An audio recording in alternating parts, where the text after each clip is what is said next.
2026 ಹೊಸ ವರ್ಷಾಚರಣೆಗೆ ಇನ್ನು 3 ದಿನ ಮಾತ್ರ ಬಾಕಿ. ಈ ಸಂದರ್ಭದಲ್ಲಿ ಅಪಾರ ಪ್ರಮಾಣದ ಡ್ರಗ್ಸ್ ಫ್ಯಾಕ್ಟರಿ ಎಲ್ಲ ಬೆಂಗಳೂರಿನಲ್ಲಿ ಪತ್ತೆಯಾಗಿರೋದು. ಹಾಗಾಗಿ ಗೃಹ ಸಚಿವ ಪರಮೇಶ್ವರ್ ನೇತೃತ್ವದಲ್ಲಿ ನಡೀತಾ ಇದ್ದ ಸಭೆ ಅಂತ್ಯವಾಗಿದೆ. ಮಹಾರಾಷ್ಟ್ರ ಪೊಲೀಸರು ಸುಳ್ಳು ಮಾಹಿತಿ ಕೊಡ್ತಾ ಇದ್ದಾರೆ ಅಂತ ಗೃಹ ಸಚಿವರ ಹೇಳಿಕೆ. 55 ಕೋಟಿ ಡ್ರಗ್ಸ್ ಸೀಸ್ ಮಾಹಿತಿ ಸುಳ್ಳು. ಪರಮೇಶ್ವರ್ ಹೇಳ್ತಾ ಇದ್ದಾರೆ 1 ಲಕ್ಷ ಮೌಲ್ಯದ 5 ಕೆಜಿ ಡ್ರಗ್ಸ್ ಸಿಕ್ಕಿದೆ ಅಷ್ಟೇ.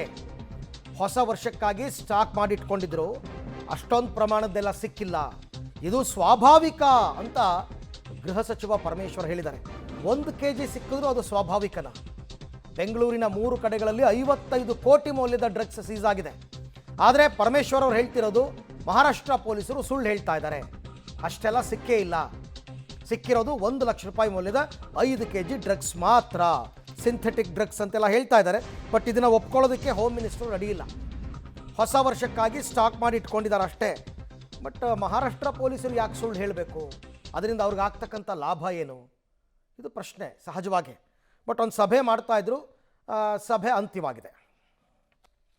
ಎಚ್ಚರಿಕೆಯಿಂದ ರೆಗ್ಯುಲರ್ ಸಪ್ಲೈಯರ್ಸು ಬೆಂಗಳೂರಿಗೆ ಅಥವಾ ಯಾರಿದ್ರು ಅವ್ರನ್ನೆಲ್ಲ ನಾವು ಭಾಳಷ್ಟು ಜನರಿಗೆ ಈಗಾಗಲೇ ಹಿಡ್ದಾಕಿದ್ದೀವಿ. ಮತ್ತು ಭಾಳ ರೈಡ್ ಮಾಡಿದಾಗ ಅದು ಸಿಕ್ಕಿದ್ದೆಲ್ಲ ನಾವು ಸುಮಾರು 3 ತಿಂಗಳಿಂದ ಅಕ್ಟೋಬರು, ನವಂಬರ್, ಡಿಸೆಂಬರಿಂದನೂ ಕೂಡ ಮಾಡಿದ್ದೀವಿ.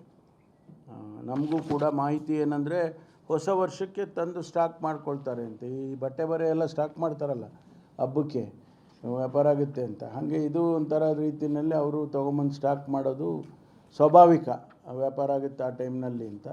ಅದನ್ನು ಗೊತ್ತಿದ್ದು ನಾವು ಅದಕ್ಕೆ ಕ್ರಮ ವಹಿಸಿದ್ದೇವೆ. ಆಮೇಲೆ ನಮ್ಮ ಈ ಪ್ರಿಸನ್ಸಲ್ಲಿ ಅಲ್ಲೆಲ್ಲ ನಮ್ಮಲ್ಲಿ ಭಾಳ ಜನ ಆ್ಯಂಟಿ ಸೋಷಿಯಲ್ ಎಲಿಮೆಂಟ್ಸ್ ಇದ್ದಾರೆ. ಅವ್ರಗಳ ಆ್ಯಕ್ಟಿವಿಟೀಸ್ ಏನು, ಅವರೇನಾದರೂ ಈ ನ್ಯೂ ಇಯರ್ ಟೈಮ್ನಲ್ಲಿ ಏನಾದರೂ ಪ್ಲ್ಯಾನ್ ಮಾಡಿದಾರಾ, ಏನಾದರೂ ಒಂದು ಅದೇನೋ ಹೇಳ್ತಾರಲ್ಲ ಸ್ಕೆಚ್ ಹಾಕೋದು ಅಂತ, ಆ ರೀತಿ ಏನಾದರೂ ಅವ್ರ ಪ್ಲ್ಯಾನ್ಗಳಿದ್ದಾವೆ ಅಂಥೇಳಿ ಅದನ್ನು ಕೂಡ ನಾವು ಭಾಳ ಸೀರಿಯಸ್ ಆಗಿ ಮಾನಿಟ್ರ್ ಮಾಡ್ತಾಯಿದ್ದೀವಿ. ಇಷ್ಟು ವಿಚಾರಗಳನ್ನು ಹಂಚ್ಕೊಳ್ಳೋದ್ರ ಜೊತೆಗೆ ನಾನು ಭಾಳ ಕಠಿಣವಾದಂಥ ಸೂಚನೆಗಳನ್ನು ಕೊಟ್ಟಿದ್ದೇನೆ. ಯಾವ ಕಾರಣಕ್ಕೂ ಬೆಂಗಳೂರಿನಲ್ಲಿ ಅಹಿತಕರವಾದ ಘಟನೆ ಯಾವುದೂ ನಡೀಬಾರ್ದು. ಆ್ಯಂಡ್ ನಾವು ಅವರಿಗೆ